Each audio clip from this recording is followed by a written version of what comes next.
So you're thinking of managing Aston Villa and Football Manager 24. Here's a 5-minute guide using in-game data to assess player performance and how that can inform your tactical and transfer needs. This is a mini Moneyball clinic. Before we start, let's introduce the pizza charts. Grouped by phase of play, this is a simple visualization for performance statistics. It is measured as a percentile compared to other players in a similar position. Each ring represents an interval of 10%. The slice represents which percentile the player is in. The bigger, the better. Let's take Jacob Ramsey as an example. He's in the 80th percentile for progressive passes per 90. This means he is better than 80% of other attacking midfielders at progressive passes.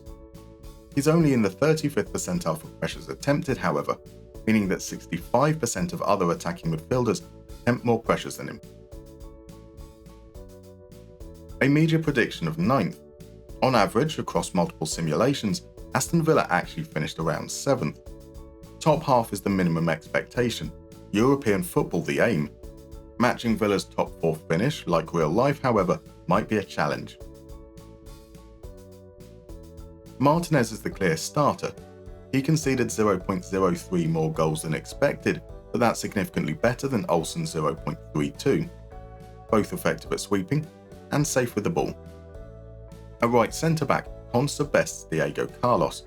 Better at heading, better at tackling, better at not losing the ball. On the left, both Torres and Lenglet are excellent at progressing the ball, be it through passing or dribbling. Torres has the better header and tackle win rate, but Lenglet is serviceable. At right back, two very different profiles. Cash is progressive and a little creative. Chambers is safe and good in the air. Neither is necessarily great. Luca Digne, however, is excellent at progressive passes, dribbling, and expected assists. Alex Moreno is a surprising goal threat. He edges Digne in tackle win rate, but otherwise a backup. In midfield, Camara does everything, above the 50th percentile in all except possession lost. Dougie Luiz creates, scores, and has the best tackle win rate. Tielemans has a similar attacking output, but not as good defensively. McGinn and Ramsey both played as attacking midfielders who got on the ball. McGinn more progressive and better at pressuring. Ramsey more creative. Both can contribute. The attacking output came from Zaniolo and Bailey. Both excellent. Zaniolo had the edge in scoring, Bailey in dribbles and expected assists. Arguably your key players. Up front, Ollie Watkins was underwhelming. Elite expected assists, but a poor goal return. Moussa Diaby shouldered the goal-scoring burden, whilst also being even better at creating. Villa are suited to a variation on the fluid counter-attack style. A system with a double pivot, such as the 4-2-3-1 or 4-2-4, would work here. Attacking width from the left-back and the right winger. Ball progression from the left centre-back and right defensive midfielder. A striker who stays central, another who drifts wide. Villa are capable of asserting more control than the template. A positive mentality, a slightly wider shape. Look to pass into space.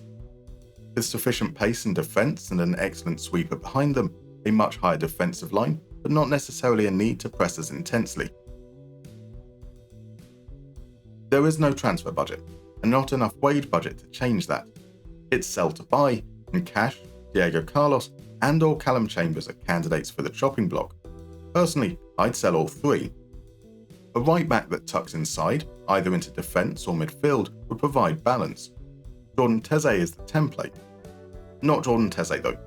Oscar Mingueza is just as elite at regaining and retaining possession, in a higher standard of league, and is available at a fraction of the price, just £9 million. A backup right-footed centre-back wouldn't go amiss either.